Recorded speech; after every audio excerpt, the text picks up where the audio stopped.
ధాన్యం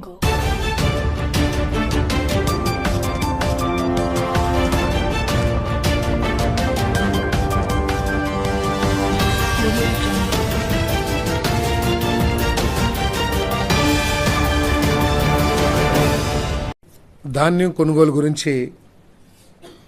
మీ అందరికీ కూడా గత ప్రభుత్వం ఏ విధంగా చేసింది, రైతులు ఆ విధాన లోపం మూలంగా ఎంఎస్పి ఇవ్వాలనే ఆలోచన మంచిదైనప్పటికీ కూడా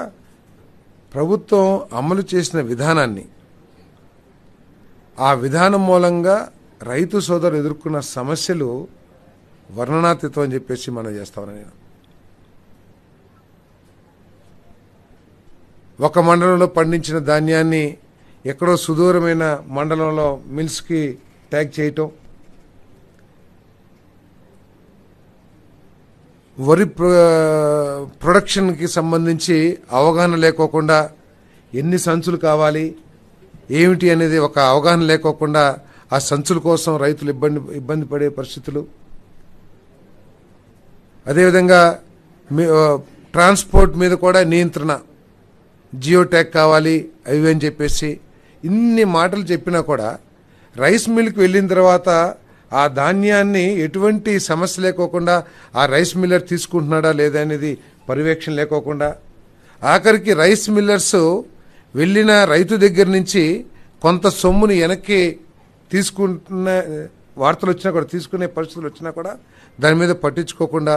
అనేక లోపభూయిష్టమైన విధానాన్ని గత ప్రభుత్వం అమలు చేసిన విషయం మనకు తెలిసిందే. అంతేకాకుండా దాదాపు 90 రోజులు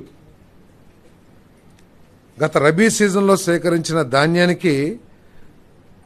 84-90 రోజులైనా కూడా రైతులకు పేమెంట్ చెల్లించకపోవటం మూలంగా రైతులు తీవ్ర ఇబ్బందులకు గురైన విషయాన్ని కూడా తీసుకొస్తున్నాం. దాదాపు 1600 కోట్ల రూపాయలు బకాయి పెట్టేసి వెళ్ళింది గత ప్రభుత్వం. దాంట్లో 1000 కోట్ల రూపాయలు వెంటనే మరి చంద్రబాబు నాయుడు గారి ప్రభుత్వం, రాష్ట్ర ప్రభుత్వం రిలీజ్ చేసిన విషయాన్ని కూడా తెలియజేస్తా ఉన్నాను. మరి త్వరలో ఇంకా మిగతాయి కూడా చెల్లించేస్తాం.